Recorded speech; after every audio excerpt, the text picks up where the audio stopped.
Արևմտյան երկրներն ամբողջ ուժով փորձում են սահմանափակել Մոսկվայի մասնակցությունը հայ-ադրբեջանական հարաբերությունների կարգավորման գործընթացին։ Այս մասին հայտարարել է Ռուսաստանի արտաքին գործերի նախարարության ԱՊՀ երկրների 4-րդ դեպարտամենտի փոխտնօրեն Դմիտրի Մասյուկը։ Նա հավելել է, Արևմուտքը փորձում է Հայաստանին ու Ադրբեջանին ստիպել շտապ խաղաղության համաձայնագիր կնքել։ Ըստ Մասյուկի, ռուսական կողմը ողջունում է խաղաղության համաձայնագրի նախագծի տեքստի շուրջ բանակցությունների ավարտը եւ առաջարկում է իր հարթակը այս պատմական փաստաթղթի ստորագրման համար։ Ազգային ժողովի նախագահ Ալեն Սիմոնյանը հայտարարում է, պետք է լրջորեն քննարկվի ռուսական հեռուստաալիքների հեռարձակման դադարեցումը Հայաստանի տարածքում։ Սիմոնյանը կարծում է, որ ռուսական որոշ հաղորդումներ վնաս են պատճառում հայ-ռուսական հարաբերություններին։ Եթե կան ալիքներ, որոնք իրենց թույլ են տալիս խառնվել Հայաստանի ներքին գործերին, միգուցե մենք էլ պետք է նույն ձևով արձագանքենք, առնվազն արգելելով մուտքը մեր հանրության բնակարաններ, շեշտել է նա։ Գլխավոր դատախազը միջնորդագիր կուղարկի խորհրդարանը ընդդիմադիր Հայաստան խմբակցության պատգամավոր Արթուր Սարգսյանի նկատմամբ քրեական հետապնդում հարուցելու թույլտվություն ստանալու համար։ Այս մասին հայտնել է Ազգային ժողովի նախագահ Ալեն Սիմոնյանը։ Նա սակայն չի մանրամասնել, թե ինչ քրեական գործի մասին է խոսքը։ Հունիսի 25-ին Արթուր Սարգսյանի տանը խոզարկություններ իրականացվել, սակայն նա քննչական կոմիտե չէր տեղափոխվել։ Այդ օրը խոզարկել էին նաև մի շարք հոհիդայականների տներ։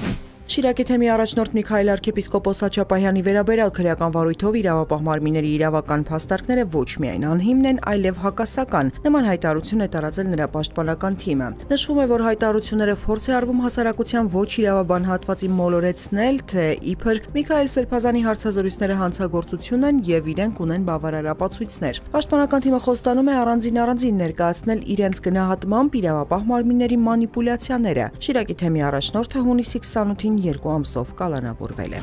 Հանրային ծառայությունները կարգավորող հանձնաժողովն այսօր վերանայել է բնական գազի մատակարարման եւ բաշխման սակագները։ Նոր սակագներն ուժի մեջ են մտնելու 2025 թվականի օգոստոսի 1-ից։ Հանձնաժողովի որոշմամբ Գազպրոմ Արմենիայի կողմից գազամատակարարման համակարգի ծառայության մատուցման սակագինը բնական գազի յուրաքանչյուր 1000 խոնանարդ մետրի համար սահմանվել է 23533 դրամ, գործող 24042 դրամի փոխարեն, գազի բաշխման սակագինը 14989 դրամ, գործող 19664-ի փոխարեն։ Սպառողների համար այս փոփոխությունները որևէ նշանակություն չեն ունենա։ Մինչև 2026 թվականի օգոստոսի 1-ը գազի սակագինը կմնա անփոփոխ։